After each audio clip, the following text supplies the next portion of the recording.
Адеп урматты туған бұл өтті баалуу нерсе болып саналат. Адеп бұл баа жеткис нерсе. Адепке байланышлы сыпаттар китептен алынбайт, баяндан, тилден тилге өтпөйт.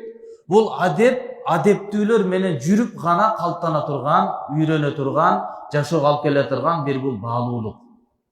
Ата энеси кандай адепте болгон болсо, кандай көз карашта болсо, улууларды кандай урматтаса же урматтабаса, уяттуу болсо же уятсыз болсо, абийирдүү болсо же абийирсиз болсо, патриот болсо же патриот болбосо, дүйнө парас болсо, алчный болсо же дүйнөгө болгон көз карашы алыс, өзүнүн жашоо максатын түшүнгөн адам болсо, кандай сыпатта алдамчы, жалганчы, ошол сыпатта баласы эле анын көчүрмөсү, ксерокопиясы болуп, баласы деле, кызы деле ошондой эле негизде адепке калыптанып чоңоёт да, урматтуу туугандар.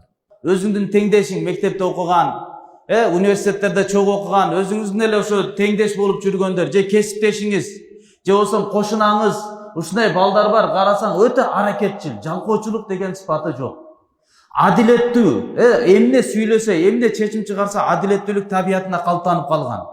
Сүйлөсө чынчыл, убадасына бекем, так, таза, маданияттуу, кандай карап туруп суктанасың да, ушундай адам болсом кана эле депчи.